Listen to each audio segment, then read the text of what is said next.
आप सभी भाई बहनों का आध्यात्मिक ज्ञानात्मक चैनल की ब्रह्म मुहूर्त ज्ञान उपदेश कक्षा में एक बार फिर स्वागत है। आज की चर्चा का विषय है संसद और संस्कार, जिसके बीच में हमने एक प्रश्न चिन्ह लगाया और साथ में दूसरी तीसरी पंक्ति में हमने देखिए कार्यपालिका और न्यायपालिका लिखा है। शब्द बहुत ही साधारण होते हुए भी ये बहुत ही एक पेचीदा विषय है। हालांकि ये सभी विषय देखिए प्रत्यक्ष रूप से तो ये भौतिक है, लेकिन इस सभी स्थितियों को आज हम ब्रह्म मुहूर्त ज्ञान उपदेश कक्षा में शास्त्रों से इसका संबंध जोड़ते हुए, क्योंकि संस्कार शब्द लिए और संस्कार शब्द को हम देखिए प्रकृति के 3 गुणों से संबंधित स्थितियों से जोड़ते हुए और आपके हमारे 3 शरीर, स्थूल शरीर, सूक्ष्म शरीर और कार्य शरीर से एक संबंधित स्थितियों पर कुछ अर्थपूर्वक, तर्कपूर्वक, युक्तिपूर्वक समझाने का मैं परमात्मा की प्रेरणा से, गुरुओं के आशीर्वाद से, क्योंकि हमारी सभी वीडियो देखिए ब्रह्म मुहूर्त समय विशेष में ही बनती है। हालांकि सद्या बेला ज्ञान कक्षा की वीडियो भी हम ब्रह्म मुहूर्त समय विशेष में ही बनाते, क्योंकि ये एक सत्वगुण की शुद्धतम स्थिति है। और पिछले 5 वर्षों से अधिक समय से जो हमने 2500 के आसपास जो वीडियो प्रसारित अब तक कर चुके हैं, ये सभी प्रसारित हो चुकी वीडियो प्रत्यक्ष रूप से या अप्रत्यक्ष रूप से ये शास्त्रों पे ही आधारित है।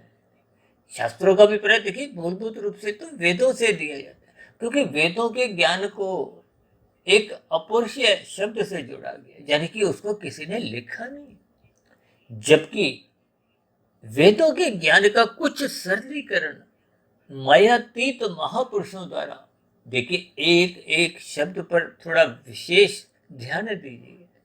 देखिए हम सभी भाई बहन लगभग मायाबद्ध ही हैं, कोई कम कोई अधिक।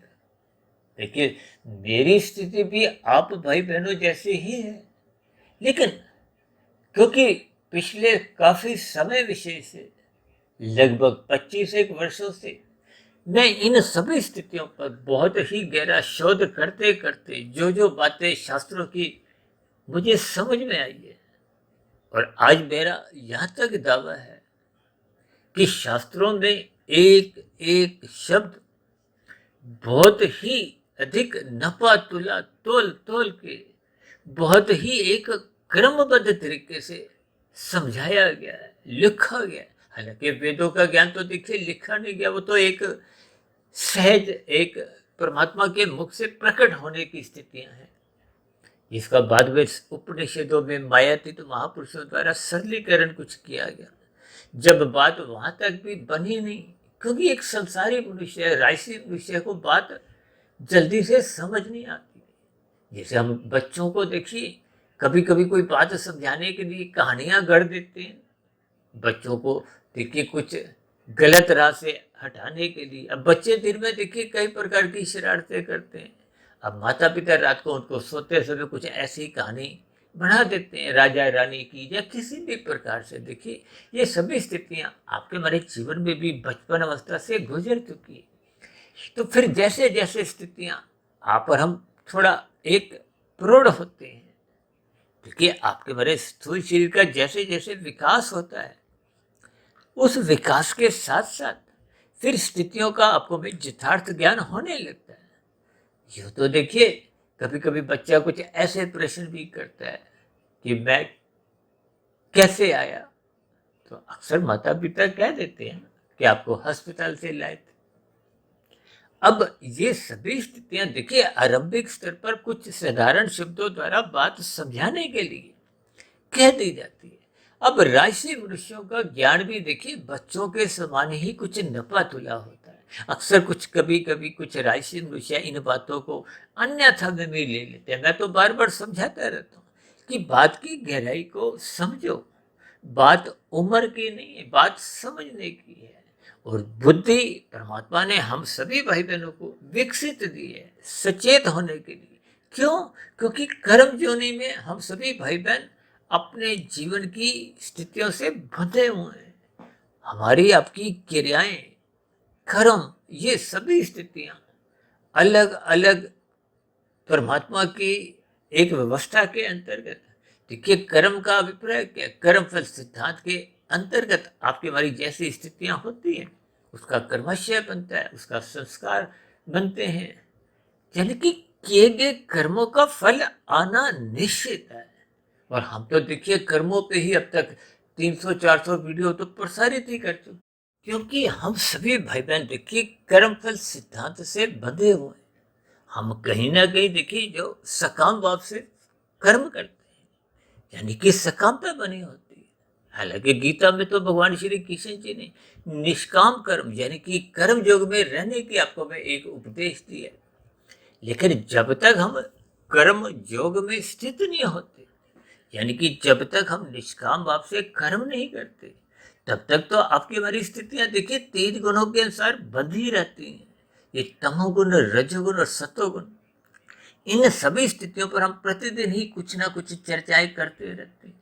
लेकिन जब बात एक साधारण मनुष्य को समझ नहीं आती, तो हमारी कोशिश भी रहती है कि विभिन्न साधारण शब्दों द्वारा, अब देखिए ना, आज हमने संसद के साथ एक प्रश्न चिन्ह लगाया है, और साथ में संस्कार शब्द, यानी कि संसद और संस्कार की एक समानता दिखाते हुए एक प्रश्न चिन्ह सा लगाया है।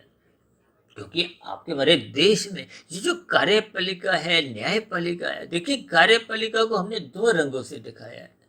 एक हमने राजसी स्थिति दर्शाई है, एक हमने पालिका शब्द को हमने काले रंग से दर्शाया है, और न्यायपालिका को हमने सफेद रंग से दर्शाया है। देखिए, मेरी कोशिश होती है कि रंगों द्वारा, चित्रों द्वारा, कुछ ऐसी स्थितियों द्वारा कुछ उदाहरण देते हुए शास्त्रों की बातें आपको हमें समझने आनी चाहिए। अन्यथा देखिए, आपका मेरा मिला हुआ जीवन कोई विशेष सार्थक स्थिति पे पहुंच नहीं पाता। कि मनुष्य जो नहीं, आपको हमें मिला हुआ एक वरदान है, एक उपहार है, एक अवसर है।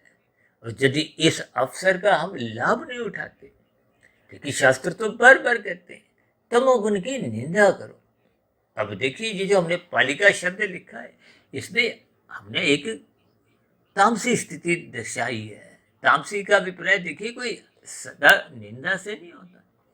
ये निंदा का अभिप्राय देखिए इसलिए कहा गया कि जब हम निषेध कर्म करते हैं, क्योंकि वेदों में तो आरंभिक स्तर पे ही इस बात समझाई गई है कि ये करो, ये मत करो। कितनी साधारण सी बात है। और हम भी देखिए अपने घरों में कितने ही उपकरण खरीद के लाते हैं, तो उसमें एक पुस्तिका निकलती है, मैनुअल। उसमें कहा गया है इस उत्पाद का अधिक लाभ लेने के लिए या इसको सुचारू रूप से इसकी लंबी आयु के लिए आप ये करो, ये मत करो। और यही बात मनुष्य को अपने जीवन में समझ नहीं आती। ये जो न्यायपालिका भी है, ये भी तो देखिए कानून के अंतर्गत। देखिए, कानून कौन बनाता है? संसद बनाती है। अब संसद शब्द को मैंने संस्कार शब्द से जोड़ा है।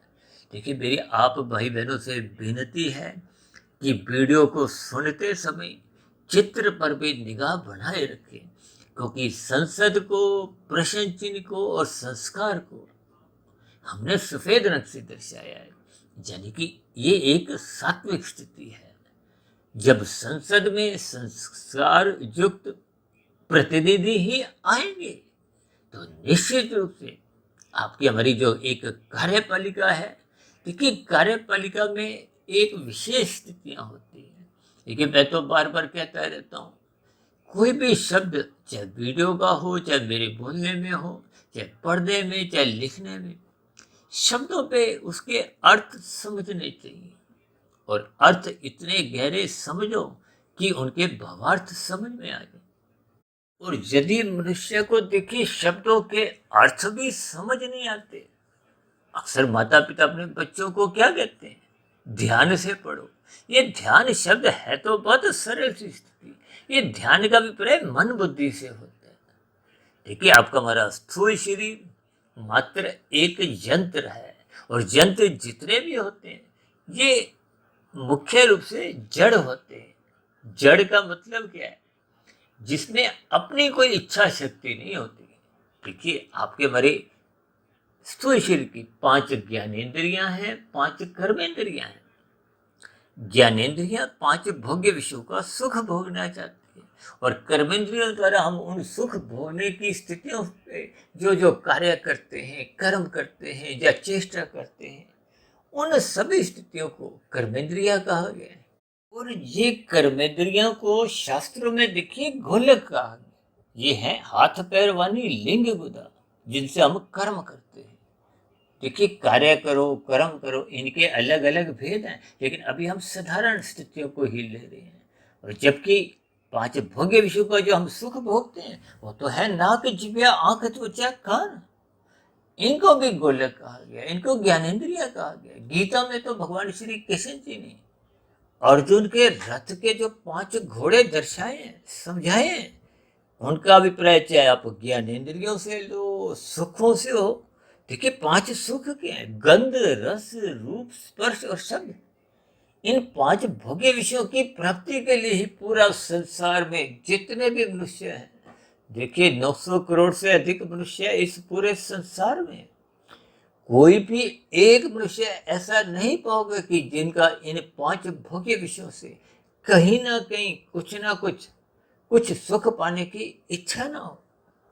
हालांकि देखिए, जब मनुष्य साधना के मार्ग पर चलता है, तो इन सभी स्थितियों को धर्मानुसार, शास्त्रों के अनुसार एक मर्यादित कर देता है, जो उसके शरीर की एक आवश्यकता होती है। देखिए, आवश्यकता का अभिप्राय तो एक न्यूनतम स्थितियों से है, जो आपके हमारे शरीर की एक जरूरतें हैं, आवश्यकता एक ही बात है, जिनके बिना आपका हमारा शरीर अधिक समय तक जीवित रह ही नहीं सकता। देखिए, कोई जोगी हो चाहे भोगी हो, रोगी हो, सबको ही नींद भी चाहिए। अब नींद का अभिप्राय वैसे तो शास्त्रों में देखिए तमोगुण से लिया जाता है, लेकिन जब हम कहते हैं ना तमोगुण की निंदा करो, तो नींद की निंदा नहीं है। भले ही, हालांकि देखिए नींद की देखिए राशि और तामसिक स्थितियों में तो निंदा है। एक आदर्श नींद अक्सर हम समझाते हैं ना, 5 घंटे 20 मिनट की लो। उसके पीछे का भी कारण है। देखिए, आज हमारा वो विषय नहीं है, क्योंकि 3 गुण, तमोगुण, रजोगुण और सतोगुण, ये तीनों एक क्रम में आते हैं, तीनों नित्य बने रहते हैं। एक गुण प्रधान होता है, दूसरा गौण, तीसरा अति गौण।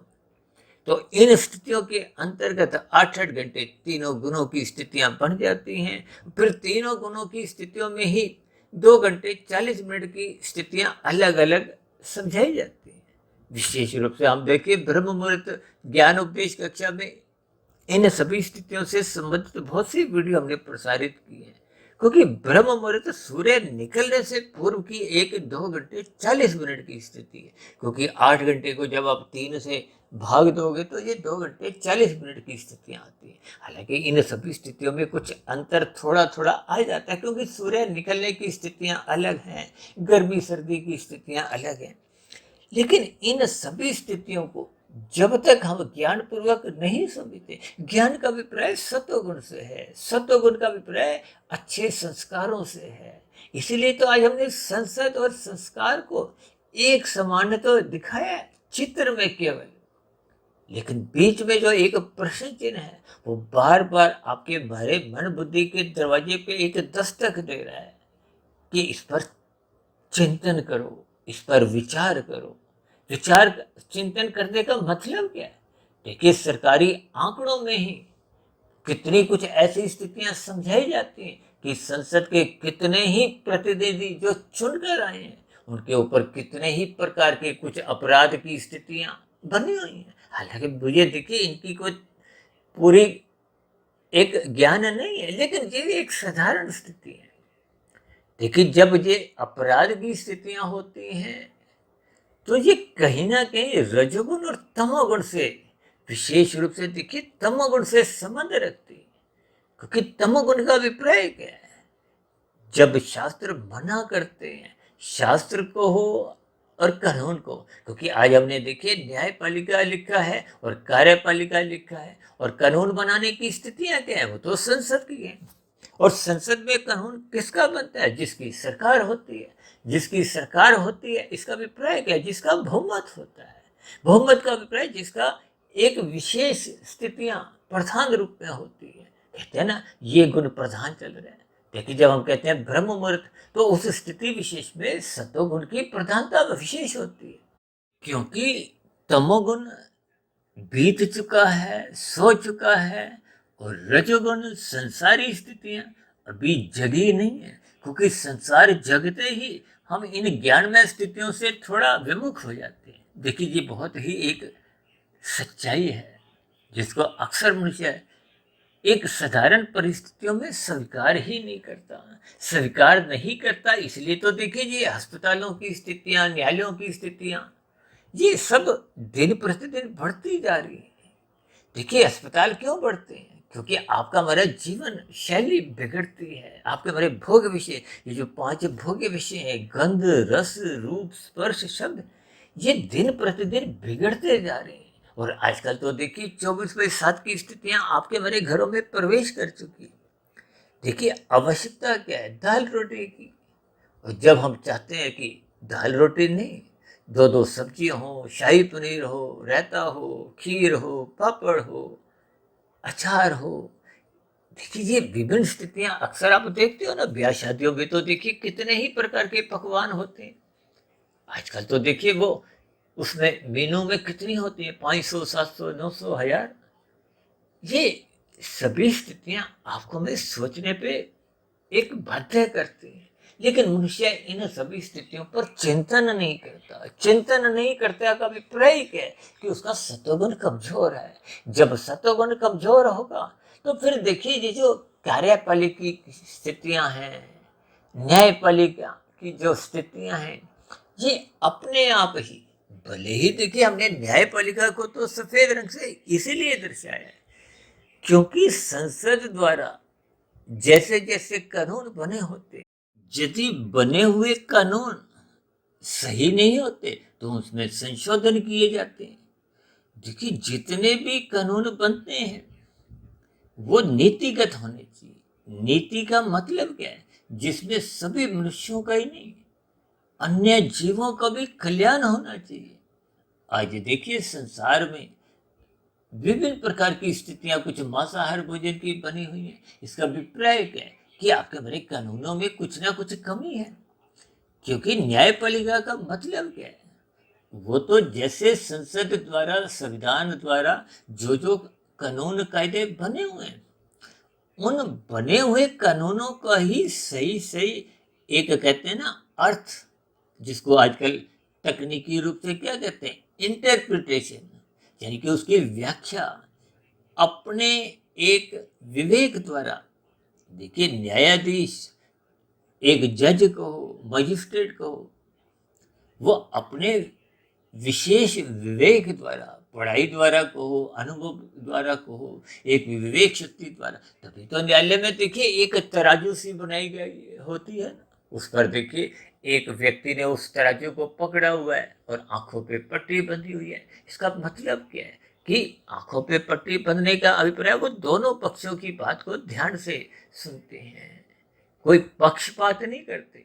देखिए, परमात्मा के लिए भी तो यही शब्द कहे गए शास्त्रों में कि परमात्मा न्यायकारी है।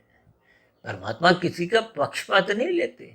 और ये जो नीचे की जो 80 लाख प्रकार की जोनियां हैं, वो तो दंडमय जोनी है। देखिए, जैसे अलग अलग देशों में ये जो न्यायालय के बाद क्या स्थिति है, ये जेलों की स्थिति है। अब जेल में किसको भेजा जाता है? जिसको न्यायाधीश द्वारा, जज द्वारा कोई सजा दे दी जाती है, या सजा देते से पूर्व की जो एक स्थितियां होती हैं। देखिए, किसी पर कोई मुकदमा चल रहा है, अभी वो आरोप सिद्ध नहीं हुआ, अभी कुछ महीने पहले शायद हमने इस पर भी कोई वीडियो बनाई थी। और जहां तक मुझे ध्यान आ रहा है, वो हमने जमानती को सतोगुण से दर्शाया था, आरोपी को रजोगुण से, और अपराधी को तमोगुण से। देखिए, अक्सर हम शाम की संध्या बेला ज्ञान कक्षा में कुछ 3 ऐसे शब्द ढूंढते हैं जिनको हम प्रकृति के 3 गुणों से दर्शाते हैं। ताकि शास्त्रों की बातें जो सैद्धांतिक रूप से थोड़ी गंभीर होती हैं। देखिए, हम तो प्रतिदिन सुबह जो ब्रह्म मुहूर्त ज्ञान उपदेश कक्षा में वीडियो प्रसारित करते हैं, वो थोड़े गंभीर विषय होते हैं, सैद्धांतिक तथ्यों पे आधारित होते हैं, शास्त्रों पे आधारित होते हैं। कभी कभी एक नया मनुष्य है जिसको एक साधारण गीता का ज्ञान नहीं होता या साधारण शास्त्रों का ज्ञान नहीं होता, तो बात थोड़ी समझने में कठिनाई आती है। हालांकि परमात्मा की प्रेरणा से, गुरुओं के आशीर्वाद से मैं बहुत ही सरल शब्दों द्वारा, बिना किसी व्याकरण के ध्यान रखते हुए, मैं विभिन्न उदाहरणों द्वारा बात एक सरल शब्दों में समझाने का प्रयास करता हूँ। लेकिन मैं भी तो देखिए मायाबद्ध हूँ। अब मायातीत की स्थिति में तो देखिए, जैसे उपनिषदों का विभिन्न प्रकार की स्थितियों का जो वर्णन है, वो तो मायातीत महापुरुषों द्वारा, परमात्मा की प्रेरणा द्वारा ही किया गया। और जबकि उन उपनिषदों को भी और सरलीकरण, ताकि कथा कहानियां का कुछ रूप देते हुए विभिन्न प्रकार के पुराण लिखे, उनको देवी देवताओं से जोड़ा गया। देखिए, देवी देवताओं का अभिप्राय ऊपर की जोनियों से लिया जाता है। देखिए, इन सभी स्थितियों को हम कुछ ना कुछ तो चर्चा पहले भी करते आए हैं। हालांकि हम ऊपर की जोनियों पर कोई विशेष चर्चा नहीं करते, क्योंकि हमारा आपका प्रत्यक्ष अनुभव नहीं है।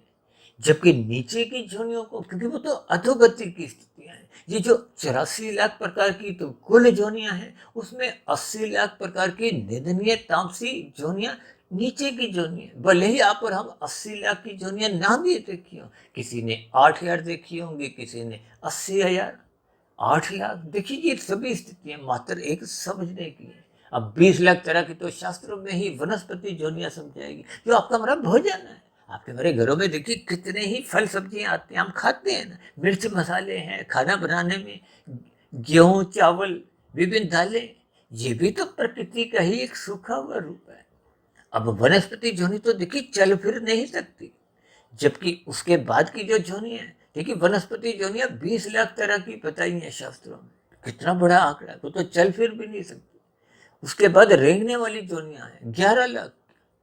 अक्सर आप देखते हो ना, कभी कभी कुछ बैंगन में, कोई फल के भीतर एक रेंगने वाले, जिनके बहुत अधिक टांगे होती हैं, वो रेंग रेंग के चलते हैं, कूदते नहीं है, भागते नहीं, रेंग रेंग के। देखिए, प्रकृति की व्यवस्था में एक एक स्थिति बहुत ही क्रमबद्ध तरीके से समझाएगी। लेकिन एक साधारण मनुष्य संसार को तो पाना चाहता है, भोगना चाहता है, इन सभी स्थितियों पर कोई विशेष ज्ञान लेना नहीं चाहता। क्यों? क्योंकि उसको संसार को पाने का लक्ष्य तो बना हुआ है, परमात्मा को पाने का कोई उसका लक्ष्य नहीं है। और जब लक्ष्य नहीं है, देखिए जो 4 पुरुषार्थ शास्त्रों में समझाए गए हैं, धर्म अर्थ काम मोक्ष। अब मोक्ष तो आपके हमारे जीवन का पुरुषार्थ ना होते, वो तो एक लक्ष्य है। और यदि लक्ष्य नहीं है, देखिए धर्म और मोक्ष की एक जोड़ा है, जैसे अर्थ और काम का एक जोड़ा है। अर्थ का अभिप्राय धन से है। धन का किस लिए चाहिए? देखिए, कोई मनुष्य है जो 200-500 का नोट खाता हो? खाने की चीज नहीं है, उससे हम खाने के पदार्थ खरीदते हैं, यानी कि 5 भोग्य विषयों को हम खरीदते हैं। और उसका अभिप्राय क्या है? काम से। अर्थ और काम ये एक जोड़ा है। अर्थ को, धन को तामसी स्थिति से मैं जोड़ता हूँ, और काम को विषय भोगों की स्थितियों, ये एक राशि स्थिति है। स्त्री पुरुष का जो संसार में आपसी आकर्षण देखते हो ना, जो कि इस संसार के प्रवाह के लिए एक आवश्यक स्थिति भी है, लेकिन एक मर्यादा तक। ये जो 5 स्थितियां विशेष रूप से देखिए शास्त्रों में, क्योंकि भागवत पुराण में 5 तामसी स्थितियों का, जिसको कलयुगी स्थितियां भी कहा गया है, धूत कीड़ा, मदपान, स्त्री संग, हिंसा और अनीतिगत कार्यों से कमाया गया धन, इन सभी स्थितियों में देखिए ये एक निंदनीय स्थान से जोड़ा गया है। इनको तमोगुण से जोड़ा गया है। इनका संग होने मात्र से मनुष्य कब कितने पाप कर्म कर जाता है, मनुष्य को इसका बोध नहीं होता। क्योंकि शास्त्रों में बार बार कहा गया है, तमोगुण से अच्छा रजोगुण है, रजोगुण से अच्छा सतोगुण है। इसके पीछे का भावार्थ क्या है? कि आप छीन कर नहीं, देखिए ये जो कायदे कानून बने हैं, जिनका कार्यपालिका द्वारा विभिन्न प्रकार का एक पालन करवाया जाता है। देखिए कार्यपालिका का अर्थ क्या है? देखिए कार्य तो आप और हम करते रहते हैं।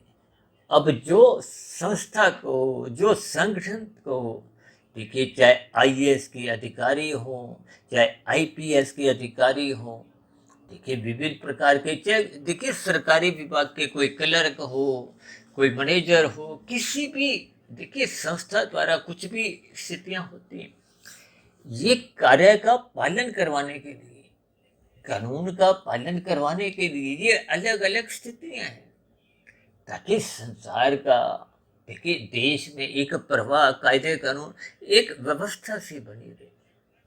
ये जो हम बार बार कहते रहते हैं ना, लाल बत्ती पे रुको, हरी बत्ती पे चलो, कितनी साधारण सी बात है। मैं तो इसको देखिए पिछले लगभग 2 3 4 वर्षों से मैं निरंतर इस पर जोर देता हुआ बात को समझाने का एक प्रयास करता हूँ। और इससे संबंधित हमने देखिए 4 6 वीडियो भी अलग से ये लाल बत्ती के चित्र के आधार पे ही विभिन्न शरीरों की स्थितियाँ, प्रकृति को, परमात्मा, आत्मा, ये सब स्थितियों पर हमने विशेष ज्ञान दिया है। लेकिन मनुष्य इन सभी स्थितियों को ऊपर ऊपर से चित्र देखा, बीच में से 2 4 लाइन सुनी, कोई अंत में सुनी, और अंत में कभी कभी देखिए प्रश्न भी कर देते हैं, और कभी कभी कुछ कमेंट्स बॉक्स में एक तारीफ भी कर देते हैं। देखिए जब तक हम, चाहे हम प्रश्न रखें या नहीं रखें, आपको सर्वप्रथम वीडियो को आरंभ से अंत तक एकाग्र स्थिति में सुननी चाहिए। एक एक शब्द का देखिए अर्थ होता है, किस शब्द को हम जोर दे के कहते हैं, किसको हम किस भाव से कहते हैं। तब तो मैं बार बार कहता रहता हूँ, देखिए शब्दों को सुनना मात्र 1% की सफलता है, और वो भी यदि हम श्रद्धा पूर्वक ध्यान से सुनते हैं। जैसे अध्यापक देखिए कक्षा में पढ़ाता है ना, अब जो विद्यार्थी बहुत ही ध्यान से पढ़ते हैं, अब कितने विद्यार्थी ऐसे होते हैं जो दाएं बाएं इधर उधर ही देखते रहते हैं, मन कहीं और होता है, और मन कहीं और होने से ये जो आंखें और कान है, देखिए कानों द्वारा हम सुनते हैं, आंखों द्वारा पढ़ते हैं या देखते हैं। अब कितने मनुष्य ऐसे हैं, देखिए हजारों लाखों करोड़ों लोग सत्संग की बातें सुनते हैं। चाहे इस वीडियो को सुनो, चाहे देखिए सत्संग में तो विभिन्न प्रकार की स्थितियां हजारों में होती हैं। और आजकल तो देखिए भारत जैसे देश में तो ये भागवत पुराण की कथाएं कितने ही शहरों में हर रोज चलती है। इनको साप्ताहिक जग कहा जाता है। हजारों लाखों लोग जुड़े रहते हैं, क्योंकि सीधा प्रसारण टीवी द्वारा भी आता है। लेकिन मनुष्यों के जीवन में ये धर्म की कहो, कर्तव्य की स्थितियां कुछ डावाडोल सी दिखती है। देखिए शास्त्रों में तो विभिन्न प्रकार की स्थितियों को समझाने के लिए कर्म कांड भी बनाए गए। कर्म कांडों को किस लिए बनाया गया? देखिए अब मुझे ध्यान आया, हमने एक बार वीडियो बनाई थी संध्या बेला ज्ञान कक्षा में, कर्म कांड एक फ्लाईओवर। आजकल तो देखिए शहरों में कितने ही फ्लाईओवर बने होते हैं। मैं दिल्ली में रहता हूँ, भारत की राजधानी है, यहाँ कितने ही फ्लाईओवर बने। ये फ्लाईओवर किस लिए बने? कि आप बिना किसी रुकावट के जल्दी दूसरे स्थान पे पहुंच जाओ, यानी आपको भीड़ भड़का नहीं मिले। ठीक इसी तरह मैंने उनको कर्म कांडों से जोड़ के एक वीडियो प्रसारित की थी कि जब मनुष्य, देखिए आपके हमारे जीवन में, विशेष रूप से भारत को तो देखिए आध्यात्मिक देश कहा गया है। या तो हर दूसरे चौथे दिन कुछ ना कुछ किसी महापुरुष की कुछ जयंती होती है, कहीं महोत्सव होता है, कोई एक पर्व से बन गए हुए हैं। देखिए होली, दिवाली, दशहरा, जन्माष्टमी, ये तो एक बड़े बड़े पर्व हैं। लेकिन छोटे छोटे पर्व तो आप देखोगे ना, हर दूसरे तीसरे चौथे दिन कुछ ना कुछ बने रहते हैं। और भारत में तो देखिए हर 6 महीने बाद ये जो नवरात्रि की स्थितियां आती हैं, जिसमें अक्सर मनुष्य सात्विक स्थितियों में दिखाई देते हैं। लेकिन ये सभी स्थितियां जब हम भय से या लोभ से करते हैं, देखिए भय किसका होता है? कि आपको हमें सजा नहीं मिले, ये तमोगुण से भय होता है, दुख नहीं आए। और आकर्षण किसका होता है? रजोगुण का, सुख मिले, किसका? संसारी सुख मिले। यानी कि तमोगुण का भय होता है, रजोगुण का एक आकर्षण होता है। इन स्थितियों में जब कर्मकांड होते हैं तो आपकी हमारी स्थितियां कोई विशेष बदलती नहीं, एक औपचारिकता बनी रहती है। अब मुझे कुछ दिन पहले हमने एक ब्रह्म मुहूर्त ज्ञान उपदेश कक्षा में कर्मकांड एक औपचारिकता के नाम से भी वीडियो प्रसारित किया था। यानी कि जब आपके हमारे कर्म ज्ञान पूर्वक नहीं होते, बस यूं ही भेड़ चाल कहो, देखा देखी कहो, यानी कि उन स्थितियों के पीछे आपको में ज्ञान नहीं होता, मात्र भय या लोभ की स्थितियां। हालांकि शास्त्रों में भी इनकी कोई निंदा नहीं है। देखिए हजारों लाखों करोड़ों मनुष्य सत्संग भय से या लोभ से भी करते हैं, तो इसकी कोई निंदा नहीं है। क्योंकि आरंभिक स्तर पे जैसे बच्चों को देखिए नर्सरी कक्षा में घर से थोड़ा भय दिखाते और स्कूल की कुछ आकर्षक स्थितियों से लोभ होता है, तो बच्चा वहां कुछ टिकता है। अब पूरे वर्ष में बच्चा क्या सीखता है? 1 2 3 4 5 6 7 8 9 10। आप और हम देखिए इन सभी स्थितियों से बहुत आगे निकल जाते हैं। किस लिए? क्योंकि धीरे धीरे वो शिक्षा का महत्व आपको में समझ में आता है। आरंभिक स्तर पे तो देखिए भौतिक शिक्षा के प्रति भी बच्चों का कोई रुझान नहीं होता, रोते धोते ही जाते हैं। इसे राइसी मनुष्य सत्संग में देखिए कोई श्रद्धा पूर्वक नहीं जाते, रोते धोते ही जाते हैं। देखिए इन शब्दों को आपने पकड़ना नहीं है, मात्र इनके भाव समझने हैं कि आपकी हमारी श्रद्धा बन नहीं पाती। श्रद्धा क्यों नहीं बन पाती? क्योंकि मन बुद्धि में विषय भोगों की इच्छाएं छलांगे लगाती रहती है, जिसके फलस्वरूप मन एकाग्र हो नहीं पाता। जब मन एकाग्र नहीं हो पाता तो देखिए हमारी वीडियो में तो बहुत ही गंभीर विषय उठाए जाते हैं। इन गंभीर विषयों में तो कुछ विशेष परिस्थितियों में विशेष शब्दों द्वारा कभी कभी कुछ कटाक्ष की बातें भी इस रूप में कही जाती हैं, ताकि आप और हम जागें। देखिए यदि मनुष्य जीवन में आप और हम जागते नहीं है, जागने का अभिप्राय सत्वगुण का संग करने से है, ब्रह्म मुहूर्त में उठने से है। यदि इन सभी स्थितियों में आप और हम जागते नहीं है, तो फिर निश्चित रूप से आपके हमारे जीवन में कोई अच्छे संस्कार बन नहीं पाते। देखिए श्रद्धा पूर्वक सत्संग करना एक स्थूल शरीर की 1% की सफलता है। मन बुद्धि के स्तर पर जब आपके हमारे विचार चिंतन मनन की स्थितियों में पहुंच जाते हैं, उस पर हम फिर शोध करते हैं। देखिए मन बुद्धि के स्तर पर जब आपका चिंतन मनन ब्रह्म मुहूर्त में निरंतर बना रहता है, चाहे हम गुरु के प्रवचनों की पुनः मनन करें, चाहे शास्त्रों का स्वाध्याय करें, किसी भी रूप में ये एक और मन बुद्धि के स्तर पर, देखिए स्थूल शरीर के स्तर पर 1%, मन बुद्धि के स्तर पर यानी कि सूक्ष्म शरीर के स्तर पर जब बात पहुंच जाती है ज्ञान की स्थितियां, तो वो 10% की सफलता है। और यही स्थितियां निरंतर जब आपके हमारे स्वभाव में निरंतर सालों तक चलती रहती, तो जाके कारण शरीर में शुभ संस्कार बनते। देखिए अच्छा संस्कार बनाने में पूरा जीवन भी छोटा पड़ जाता है। हो सकता है ऐसी बातें सुनने में थोड़ा अजीब सा लगता है। बुरा संस्कार, अब किसी को देखिए बीड़ी सिगरेट का बुरा एक व्यसनी बन चुका है, कोई शराब पीने का, कोई मांसाहार भोजन सेवन का, और भी देखिए कितने व्यसन हैं। इन सभी स्थितियों से जब मनुष्य छुटकारा पाना चाहता है, तो छोड़ने की स्थितियों में वो कितने ही दवा दारू करता है, इलाज करता है, उसके लिए प्रयास करता है, तब भी कभी कभी वो जीवन भर इन सभी स्थितियों पे निरंतर जुटे रहने पे भी वो बुरा संस्कार पूर्ण रूप से दग्ध भी नहीं होता, जलता नहीं।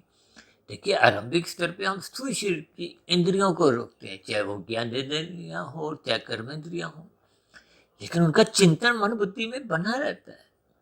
जब मन बुद्धि में विचार नहीं आते, और विचार तो तभी नहीं आएंगे जब कारण शरीर में संस्कार जैसी स्थितियां वो समाप्त हो जाती है। देखिए बीज एक संस्कार है, बीज कभी ना कभी अंकुरित होता है जब उसको कुछ ऐसी स्थितियां मिलती हैं। अक्सर आप देखते हो ना, कभी कभी पानी की टंकी पे कुछ दीवार में से, विशेष रूप से देखिए आजकल तो मानसून की स्थितियां हैं, कुछ ऐसे पौधे अंकुरित होते हैं। कभी कभी आप देखोगे कि पीपल के पेड़ की स्थितियां कुछ छत पे भी बन जाती हैं। इन सभी स्थितियों को आपको में समझना चाहिए कि ये बीज कहो संस्कार को, इसलिए तो शास्त्रों में कहा गया जब तक बुरा संस्कार दग्ध बीज नहीं होता तो उसमें संभावनाएं रहती कभी भी अंकुरित हो सकती है। कभी कभी आप सुनते हैं ना कि वो बहुत ईमानदार था, 20 साल से हम तो उसको ईमानदार समझते हैं, लेकिन आज उसने कोई हेरा फेरी चोरी कर दी। इसका अभिप्राय क्या था कि वो बुरा संस्कार 20 साल से सोया हुआ था, अब कुछ परिस्थितियों में वो जग गया तो वो चोरी होगी। हालांकि ऐसे हल्के संस्कार होते हैं, लेकिन ये हल्के संस्कार भी जब प्रकट होते हैं, यानी कि क्रियाशील होते हैं, तो ये पतन का कारण भी बन जाते हैं।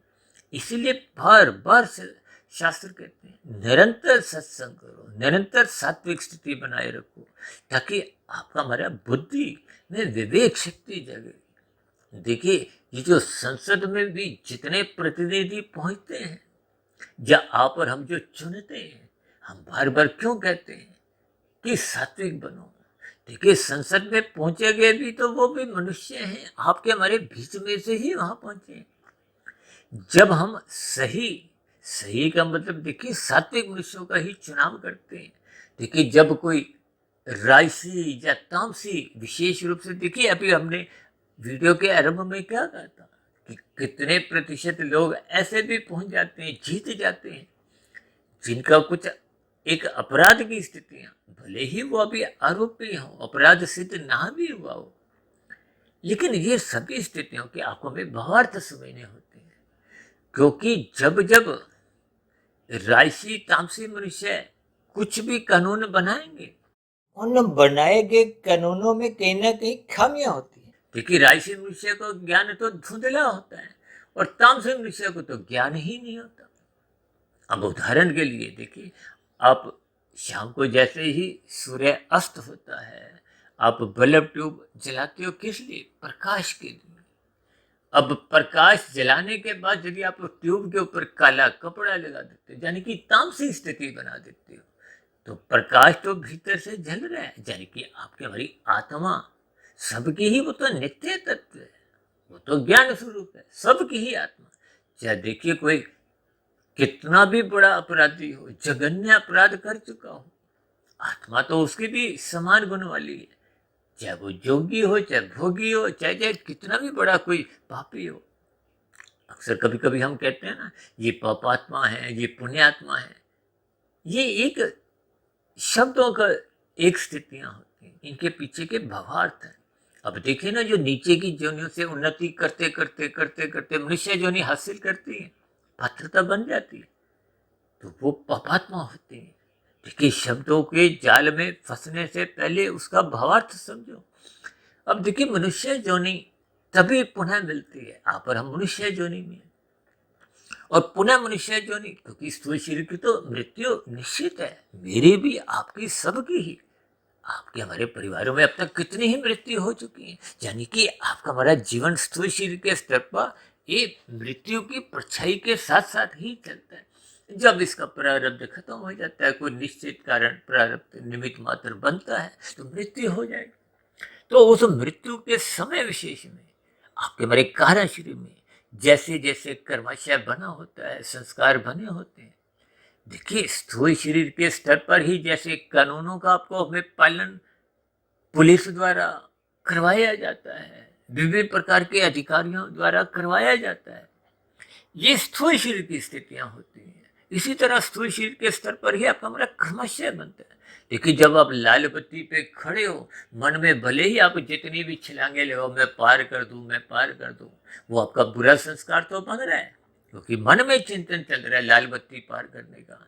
लेकिन आपका कोई भी अधिकारी, सरकारी अधिकारी, पुलिस आपका कोई चालान नहीं काटती, क्योंकि स्थूल शरीर के स्तर पर तो आप वहीं के वहीं लाल बत्ती पे टिके हुए हो, भाग नहीं रहे, तो आपका हमारा चालान नहीं करता।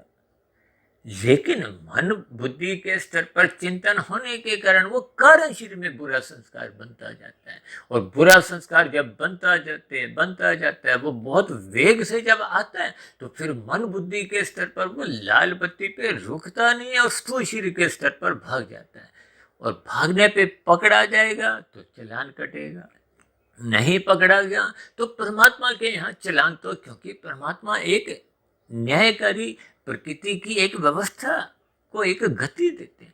देखिए, प्रकृति अपने आप में जड़ है, ये तीन गुण भी जड़ हैं, जैसे यंत्र आपके हमारे घरों में है, उसमें जो एक ऊर्जा है, शक्ति है, वो परमात्मा की निर्गुण निराकार ब्रह्म शक्ति, वो नित्य बनी रहती है, जिसके फलस्वरूप से माया में परिवर्तन आपको हमें दिखते हैं, जिसके फलस्वरूप से जो नीचे की 80 लाख प्रकार की निंदनीय तामसी जोनियां हैं, उन जोनियों में परमात्मा की व्यवस्था के अंतर्गत जाना पड़ता है। अब जिसके पाप कर्म 80% है, 90% है, तो उसको तो बहुत नीचे की जोनियों में जाना पड़ता है, क्योंकि जब 80-90% पाप कर्म है संचित कर्मों में, तो पुण्य कर्म कितने हैं? 10-20%। जबकि पुनः मनुष्य जो नहीं पाने की पात्रता तो तभी बनेगी जब आपके हमारे संचित कर्मों में पुण्य कर्मों की स्थितियां कम से कम 51% की हो। देखिए, तो फिर नीचे की जोनियों में जैसे जैसे वो पाप कर्मों की स्थितियां 90% से 89, 88, 87, देखिए 90 से 89 होने में भी हो सकता है 1000 जन्म लेने पड़े, 10,000 जन्म लेने पड़े, यानी कि कुल मिला के वो जो 10% पे वो पाप कर्म जब घट घट के पहुंचेंगे, पुण्य कर्मों की बराबरी कर लेंगे, तब उसको पुनः मनुष्य योनि की प्राप्ति होती है। अब पुनः मनुष्य योनि की प्राप्ति होने का मतलब क्या है? वो जो नीचे की योनियों में जो 90% पाप कर्म लेकर वो गया था, उसके साथ साथ उसके 90% तो बुरे संस्कार बने हुए थे, और संस्कारों की स्थितियां नीचे सुधरती भी नहीं है, बिगड़ती भी नहीं है। यानी कि कर्माशय घट घट के उसकी मनुष्य जोनि पाने की पात्रता तो बन गई, लेकिन वो बुरे संस्कारों के साथ, विशेष रूप से देखिए कलयुग में कुछ ऐसी ही स्थितियां देखने को मिलती हैं, जिसके फलस्वरूप वो संस्कार फिर वो जो कार्यशील थे पुनः उठते हैं। देखिए बचपन अवस्था में, गर्भाकाल की स्थिति में, एक बार हमने पीछे वीडियो बनाया था, इससे संबंधित, इस संस्कारों से संबंधित अलग स्थितियां दिखाई थी।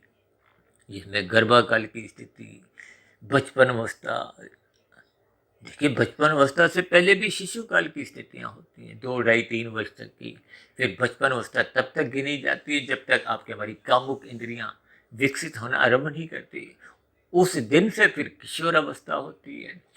किशोर अवस्था में रजोगुण की स्थितियां प्रकट होने लगती हैं, और युवावस्था में आते आते रजोगुण विशेष स्तर पर विकसित हो जाता है। तभी तो युवावस्था की स्थितियों में नियंत्रण पाने के लिए शास्त्रों में एक विवाह का संस्कार रखा गया है। अभी कुछ दिन पहले या 1-1.5 महीना पहले हमने एक वीडियो बनाई थी ना, लिव इन रिलेशनशिप, उसको हमने निंदा की थी, रिलेशनशिप को हमने काले रंग से दर्शाया था, जबकि लिव इन संस्कार का अभिप्राय एक सात्विक स्थिति से दर्शाया था। और भागवत पुराण में तो 5 ये निंदनीय स्थानों का जिक्र आता है।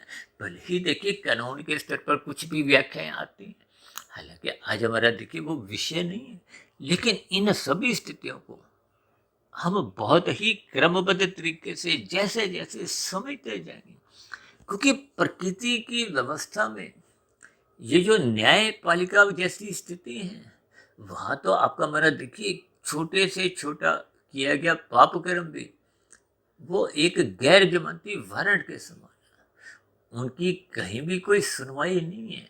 लोग कभी कभी अपने देखिए कुछ विशेष दुख आते हैं तो विशेष स्थितियों में, कभी कभी कोई जंत्र तंत्र मंत्र की स्थितियों में इधर उधर भटकाव में आ जाते हैं।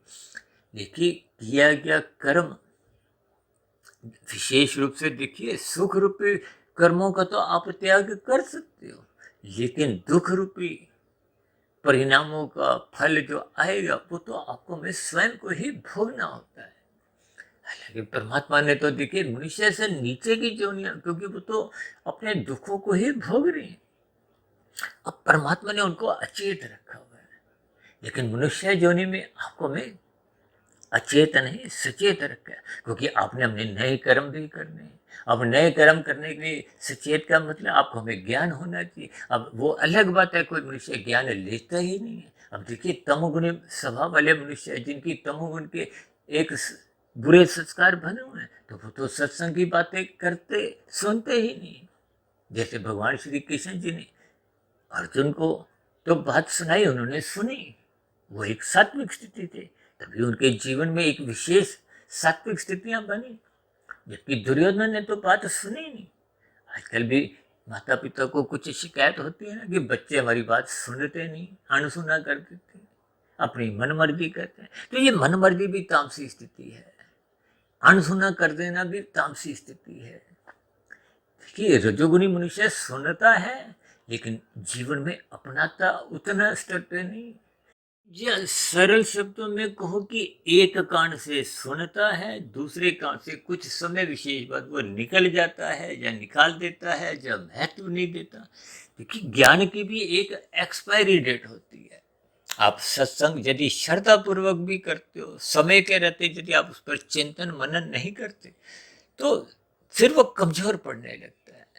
जैसे आप देखिए, अपने रिश्तेदारों में, मित्रों में अगर 2 4 5 साल मिलते नहीं हो तो रिश्तों में थोड़ी थोड़ी कमजोरी आने लगती है। यदि बीच बीच में आप फोन पे या किसी और स्थितियों में मिलते गिलते रहते हो, बातचीत होती रहती है, तो संबंध बने रहते हैं, एक दूसरे की याद बनी रहती है। ठीक इसी तरह यदि हमने श्रद्धा पूर्वक सत्संग किया, चिंतन मनन करते रहते हैं, यदि हर रोज ब्रह्म मुहूर्त में उठते हैं, निरंतर चिंतन करे रहते हैं, तो फिर संस्कार बनने की स्थितियां, संभावनाएं बनने लगती हैं। और यदि हम कभी कभार सत्संग किया, चाहे श्रद्धा पूर्वक किया, लेकिन उस पर चिंतन मनन नहीं किया, ब्रह्म मुहूर्त में नहीं उठे, तो धीरे धीरे उसमें शिथिलताएं आने लगती है, बात भूलने लगती है। देखिए, भले ही आपकी हमारी सबकी ही आत्मा ज्ञान स्वरूप है, ज्ञान हमारा एक नित्य गुण है, ज्ञान समाप्त नहीं होता। जैसे अभी आप बता रहे थे ना, देखिए ट्यूब तो जल रही है, बाहर काला कागज लगा है, इसलिए वो प्रकाश बाहर नहीं आ रहा। यदि पीला नीला हरा आप कागज लगाते हो तो कुछ धुंधला प्रकाश बाहर आता है। ठीक इसी तरह राशि मनुष्यों की बुद्धि धुंधली होती है। अब धुंध में जब आप गाड़ी चलाते हो तो आपको कितनी दूरी का अंदाजा रहता है, यानी 20 40 मीटर से आगे दिखाई नहीं देता, और अंधकार में तो बिल्कुल ही नहीं दिखाई देता। तभी तो हम रात को देखिए एक गाड़ी की रोशनी ऑन करते हैं। ये दोनों स्थितियां कब जाती हैं?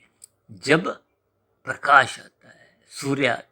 सूर्य के प्रकाश को आप सतोगुण से समझो, धुंध की स्थिति को आप रजोगुण से जोड़ो, क्योंकि धुंध में कुछ तो दिखाई देता है, जबकि तमोगुण को तो कुछ सूझता ही नहीं है, दिखाई नहीं देता। तो वो दुर्योधन वाली स्थिति जैसी जैसी थी, वो तो एक तामसी स्थिति थी, और परिणाम आप और हम देखते हैं कि परमात्मा न्यायकारी के साथ साथ परम दयालु है।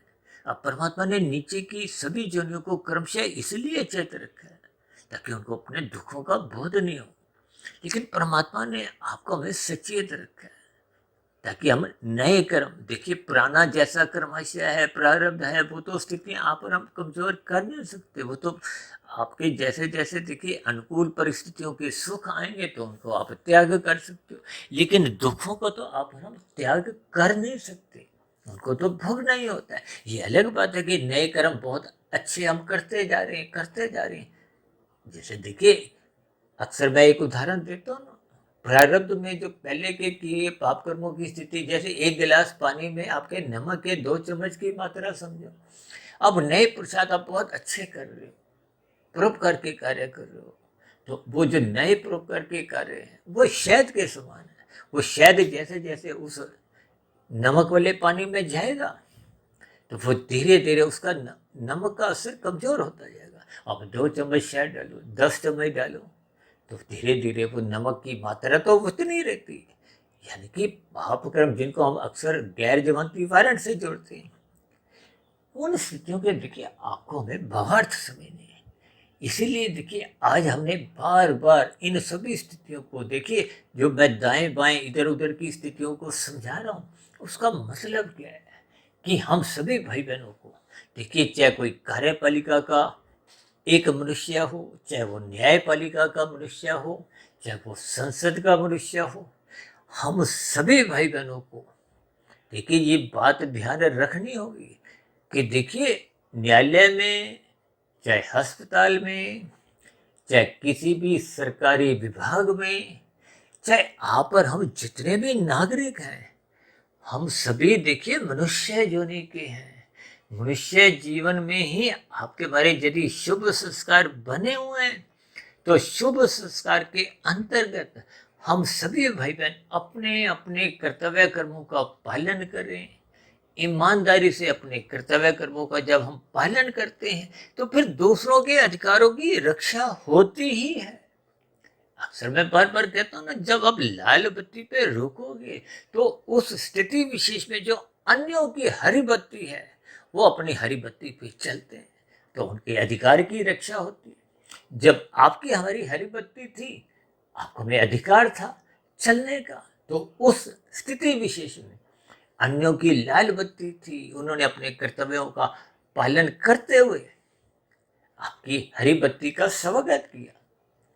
देखिए समाज में परस्पर सहयोग से, देखिए जब संसद में संस्कार युक्त मनुष्य प्रतिनिधि चुन चुन कर आएंगे तो निश्चित रूप से यदि पुराने कोई कानून गलत बने हुए हैं उनमें संशोधन किए जाएंगे। देखिए परमात्मा की व्यवस्था में कभी भी कोई संशोधन की स्थितियां नहीं होती, वो तो कर्म फल सिद्धांत का ही था। सिद्धांत का मतलब ये जिसमें देखिए उसका कोई भूत भविष्य नहीं है, वो तो निरंतर हर क्षण उसका कोई अपवाद हो ही नहीं सकता। यानी कि कर्म के साथ फल, कर्म हो गया तो फल आएगा। सुखों का आप त्याग कर सकते हो, दुखों को भोगना ही पड़ता है। देखिए ये सभी स्थितियां मैं परमात्मा की प्रेरणा से विभिन्न उदाहरणों द्वारा समझाने का एक प्रयास करता हूँ। फिर भी कभी कभी देखिए समझना और बात है, समझाने में कुछ त्रुटियां कुछ कमजोरियां रह जाती हैं, जिनका मैं बार बार कहता रहता हूँ कि जब आपको कोई मेरी कमजोरी नजर आए, कोई आपके मन में कोई प्रश्न उठे या मेरी कही गई बातों पर आपकी किसी भी प्रकार की कभी कोई आपत्ति हो तो आपके प्रश्नों का सुझावों का नीचे दिए गए कमेंट्स बॉक्स पर सदा ही स्वागत है। अक्सर हम ये बातें वीडियो के अंत में बोलते हैं, अब ये क्योंकि वीडियो के बीच में कुछ ऐसा प्रकरण आया तो मैंने अभी बोल दिया। यानी कि इन सभी स्थितियों को आपको में ज्ञानपूर्वक समझना चाहिए। हम सभी भाई बहनों को ये जो आज मैंने वीडियो के जो चित्र में संसद को संस्कार से जोड़ा है, यानी कि हम सभी भाई बहनों को ये जो हर 5 साल बाद, हालांकि देखिए अभी तो 5 साल के बाद की ऐसी स्थितियां आएंगी, अभी तो हमने कुछ दिन पहले ही तकरीबन भारत में एक नई संसद में जितने जो प्रतिनिधि भेजने थे वो भेज दिए। अब तो आप केवल उनके द्वारा बने हुए कानून को हो, स्थितियां को हो, केवल उनके अंतर्गत ही अगले 5 साल तक आपको हमें अपना समय बिताना है। लेकिन एक नागरिक होने के नाते हम सभी भाई बहनों को देखिए कानून के अंतर्गत जो जो स्थितियां हैं वो तो स्थूल शरीर के स्तर पर इसी जन्म की है, जबकि इन सभी स्थितियों से ऊपर उठते हुए आपको में अपने कार्य शरीर को शुद्ध करना है, और वो शुद्ध बिना सत्संग के संभव ही नहीं। सत्संग तो देखिए बहुत ही एक आरंभिक स्थिति है।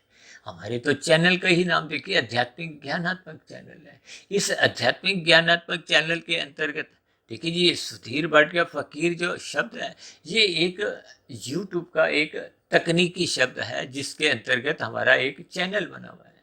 लेकिन इसमें आध्यात्मिक बातों की ही, शास्त्रों की ही बातों की ही चर्चाएं होती हैं। वो अलग बात है, देखिए आध्यात्मिक बातों को समझाते हुए हम कुछ भौतिक विषय ले लेते हैं। जैसे आज हमने देखिए ब्रह्म मुहूर्त ज्ञान उपदेश कक्षा में ही संसद और संस्कार और प्रश्न जी तो इसलिए हमने लगाया क्योंकि संसद में कुछ ऐसी स्थितियां देखने को मिलती हैं।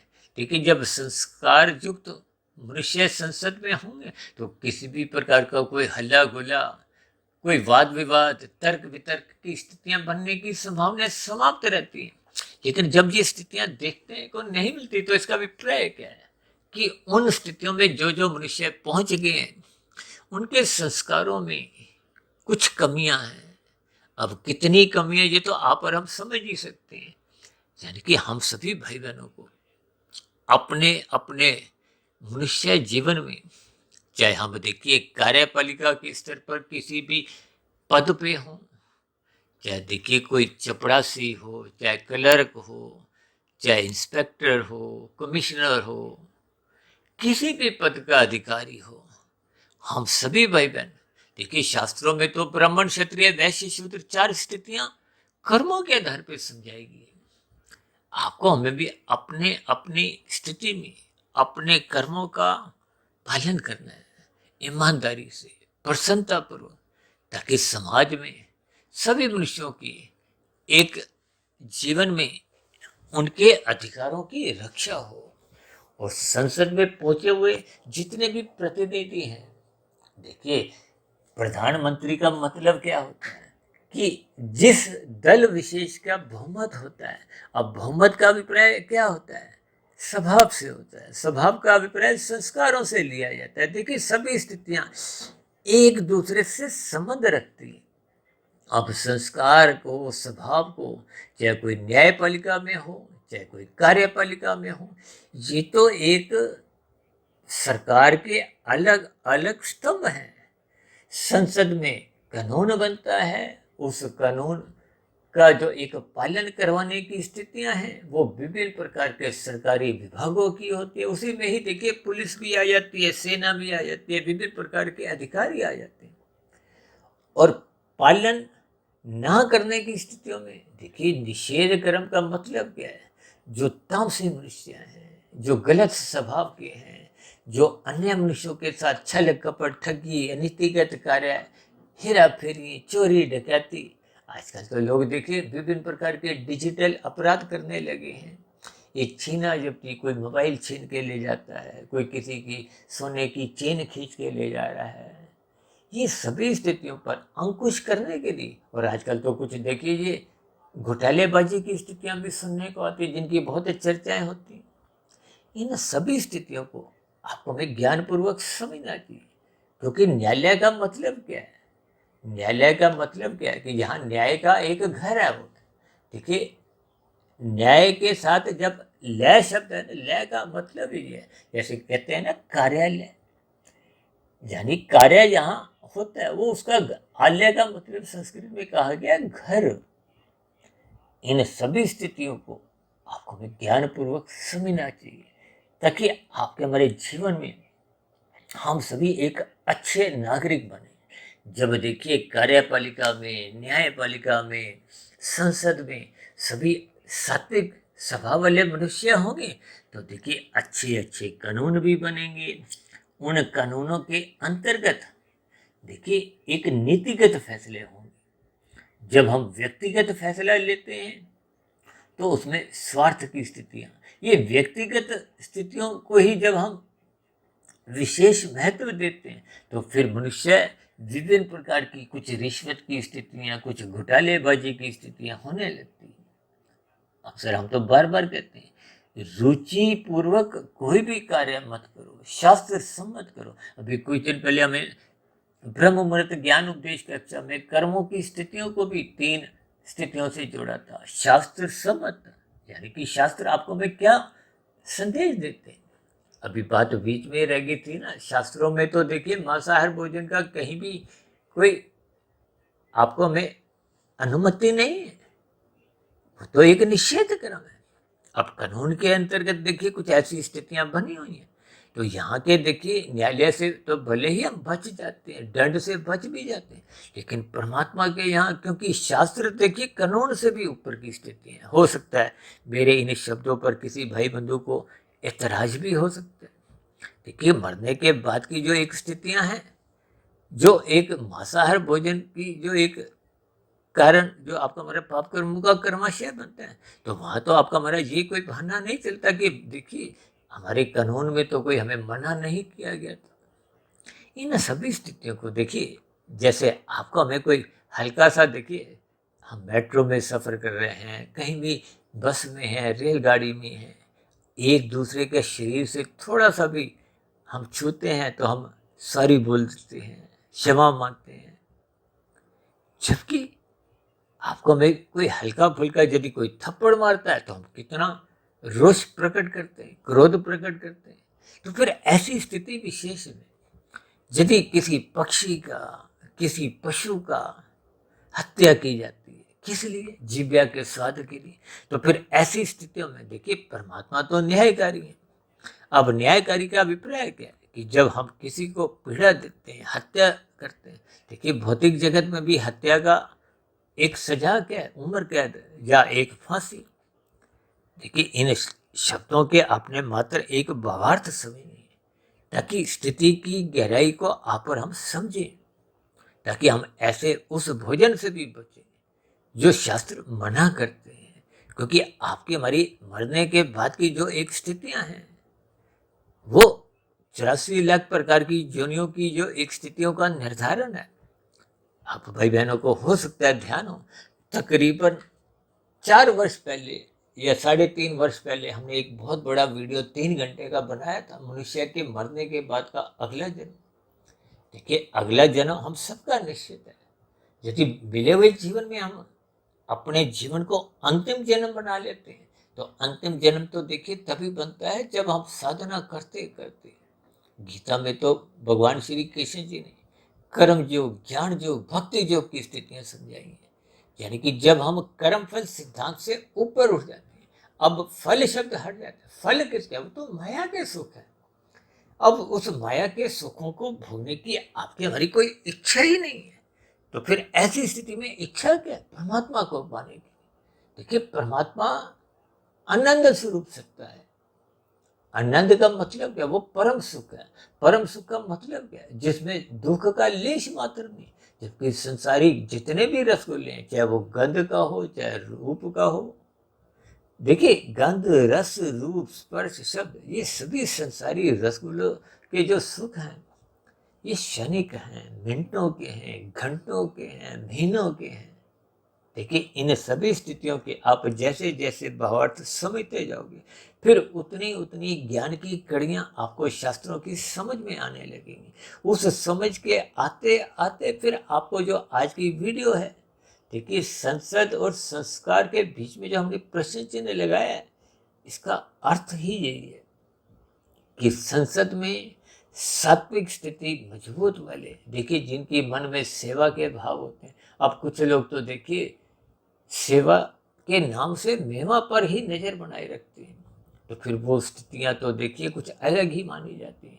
और कभी कभी मेवा के चक्कर में देखिए कुछ विपरीत स्थितियां, घोटालेबाजी की स्थितियां यदि बन जाती हैं, तो फिर स्थितियां और गंभीर हो जाती हैं।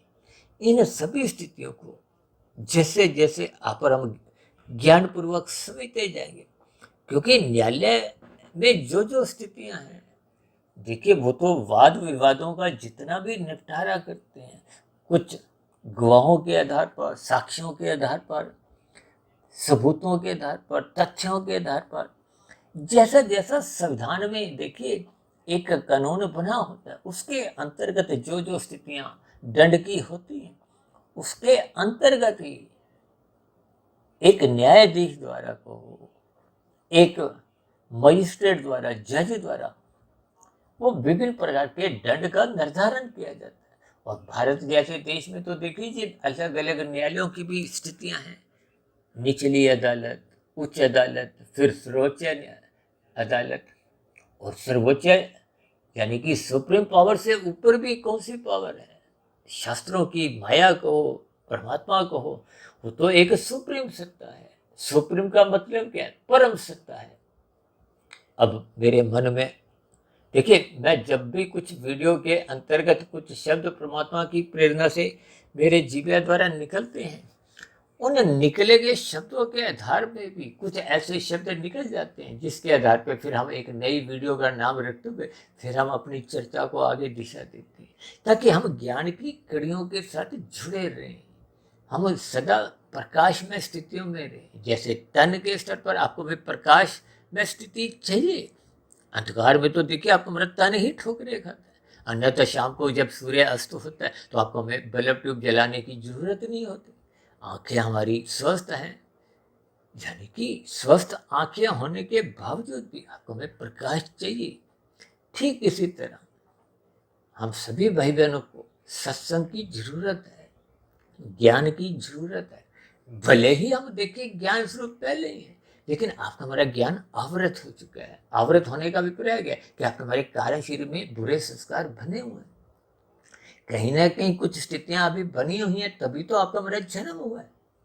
ये अलग बात है कि देखिए इस जन्म में जब हम माता के गर्भ में आए थे, उस क्षण विशेष में देखिए प्रारब्ध अलग अलग हो सकता है। अब किसी का उद्योगपति के यहाँ जन्म हुआ है, किसी के फुटपाथ पे हुआ है, लेकिन मिनिमम न्यूनतम स्थितियां तो देखिए संचित कर्मों की स्थितियों में तो कोई अंतर हो विशेष नहीं होता, यानी कि कम से कम दोनों ही स्थितियों में जन्म लेने वाली जो आत्मा का जो एक कारण शरीर में संचित कर्मों में पूर्ण कर्म कम से कम 50-51% के तो थे। लेकिन ये जो प्रारब्ध की स्थिति है, देखिए प्रारब्ध क्या आय हमारा कोई विषय नहीं है। प्रारब्ध का मतलब जाति आयु भोग से है। जिन कर्मों को हम पहले की जोनियों में कर चुके थे उनके फल अभी पके नहीं थे, अब पक गए हैं, तो वो जन्म के साथ ही यानी कि माता के गर्भ में आते ही जाति आयु और भोग, भोग का मतलब सुख दुख दोनों से है। देखिए कभी कभी आप देखते हो ना, 100 रुपए की मेहनत करो, फल आ गया 400 रुपये, तो 300 रुपये का जो अतिरिक्त फल कहाँ से आया? वो पहले की किए पुण्य कर्मों का परिणाम है। कभी कभी हमने देखिए 1500 रुपये की तो मेहनत की, फल आया 150 रुपये, तो 1350 रुपये का जो नुकसान हो गया वो पहले के किए गए पाप कर्मों में एक एडजस्ट हो जाता है। देखिए ये सभी स्थितियां हम अलग अलग वीडियो के नाम के अंतर्गत विस्तार से समझाते हैं, लेकिन बीच में जब कोई बात आ जाती है तो हम बात के ऊपर थोड़ा सा प्रकाश डालते हुए अपनी वर्तमान वीडियो के आगे ही चलते रहते हैं। तो आज की वीडियो विशेष में देखिए मैं फिर बात को दोहराते हुए इन 3 स्थितियों पर, यानी कि संसद आपके हमारी संस्कार युक्त होनी चाहिए। तभी तो कहते हैं ना, देखिए जैसा जिस दल की प्रधानता होती है और विशेष रूप से उस प्रधानता वाले दल का जो नेता होता है जिसको प्रधानमंत्री कहते हैं, वो यदि संस्कार युक्त होगा तो फिर वो नीचे के कोई मंत्री यदि देखिए राजसी सभा वाले हैं या कुछ अलग स्थितियों की तामसी स्थितियां हैं या कुछ पदाधिकारी कुछ मिले जुले राजसी तामसी स्थितियों के भी हैं, तो फिर बात नियंत्रण में आने लगती हैं। अन्यथा यदि ये सभी स्थितियां देखिए स्वभाव के स्तर पर, देखिए जिनका स्वभाव बिगड़ जाता है तो उनके जीवन में पाप कर्म तो सहज ही होने लगते हैं। ऐसा तो शास्त्र बार बार आपको में समझाते हैं, क्योंकि संस्कार स्वभाव ही आपके हमारे जीवन की दिशा को एक गति देते हैं। ये जो बलात्कार जैसी हत्या जैसी स्थितियां हैं, ये देखिए कारण शरीर में जब बहुत बुरे संस्कार वेग से आते हैं। देखिए वेग का अभिप्राय क्या है? जैसे क्रोध आंधी तूफान लेता हुआ आता है ना, वो रुकता नहीं है। तो ऐसे ही बलात्कार हत्या जैसी जो स्थितियां होती हैं, जब बहुत ही बुरे वेग आते हैं, वो मन बुद्धि के स्तर पर सोचने विचारने की स्थितियों में मनुष्य को टिकने नहीं देते। वो तो स्थूल शरीर के स्तर पर कर्मेंद्रियों द्वारा पाप कर्म कर जाते हैं, ज्ञानेंद्रियों द्वारा भोग विषयों का संग कर जाते हैं। देखिए इन सभी स्थितियों को बहुत ही कर्मबद्ध तरीके से आपको हमें समझना चाहिए। यानी कि हम सभी भाई बहनों को, चाहे हम देखिए न्यायपालिका में हों, चाहे हम कार्यपालिका में स्थित हों, चाहे हम संसद में हों, चाहे एक सामान्य नागरिक हों, हम सभी भाई बहनों को, चाहे देखिए हम भारतवासी हों, चाहे पाकिस्तानी वासी हों, चाहे इंग्लैंड चाहे अमेरिका वासी हो, हम सभी भाई बहन देखिए मनुष्य हैं। आज 2 देशों के बीच में युद्ध होने के फलस्वरूप कितनी जान मान की हानि हुई है। ये सभी स्थितियों से बचने के लिए आपको हम सभी भाई बहनों को सत्संग करना होगा, ज्ञान में स्थितियों में अपने आप को स्थित करना होगा, गुरु के प्रवचनों को आदर भाव से सुनना चाहिए, शास्त्रों का स्वाध्याय करना चाहिए, क्योंकि ये शास्त्र आपके हमारे मार्गदर्शक है। देखिए जैसे हम गाड़ी चलाते समय जीपीएस ऑन कर लेते हैं, लेकिन जीवन रूपी गाड़ी को चलाते हुए हम शास्त्रों को पढ़ते नहीं। शास्त्र तो बार बार कहते हैं सत्वगुण की प्रशंसा करो, प्रशंसा करते पे ही तो हम जुड़ते हैं। आज मनुष्य रजोगुण की प्रशंसा करता थकता नहीं, इसलिए भागदौड़ किसके लिए करता है? धन धन धन धन प्राप्ति करते करते उसका जीवन यूं ही बीत जाता है। और धन जब कमाते कमाते आपके हमारी धर्म की स्थितियां कमजोर पड़ जाती हैं, सत्वगुण कमजोर पड़ जाता है, तो फिर धन अनीतिगत कार्यों से, घोटालेबाजी की स्थितियों से मनुष्य कमाने में हिचकता नहीं है, जिसके फलस्वरूप देखिए आपका हमारा कर्माशय बिगड़ता है, बुरे संस्कार बनते हैं, और ये सभी स्थितियां फिर आपके बारे मरने के बाद की स्थितियों में, एक अधोगति की स्थितियों में, नीचे की जोनियां देखिए ऐसी कितनी है जिनके मनुष्य नाम सुनकर भी भयभीत हो उठता है। लेकिन फिर भी पाप कर्म करते समय इन सभी स्थितियों पर विचार नहीं करता। देखिए, आज नीचे की जोनियों में, उन जोनियों में जितने भी जीव हैं, वो भी तो आपके हमारे समान कभी ना कभी मनुष्य जोनि में ही थे। देखिए, इन सभी स्थितियों को मैं बहुत ही क्रमबद्ध तरीके से समझाने का एक प्रयास करता हूँ। फिर भी हम सभी भाई बहनों को इन 3 गुणों की स्थितियों में तमोगुण की सदा ही निंदा करनी है, रजोगुण की उपेक्षा रखनी है।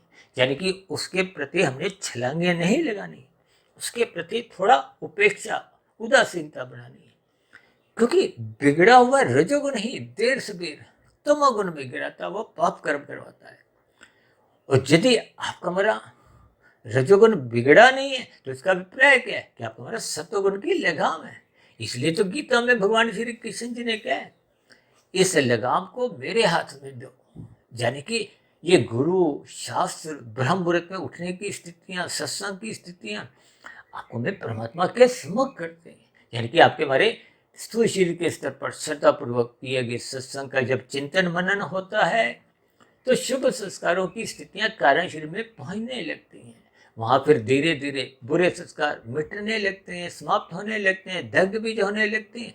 यानी कि कारण शरीर जैसे जैसे संस्कार युक्त बनता जाता है तो फिर कारण शरीर की जो बुरी परछाई तामसी राशि स्थितियों की थी वो आत्मा के प्रकाश से हटने लगती है।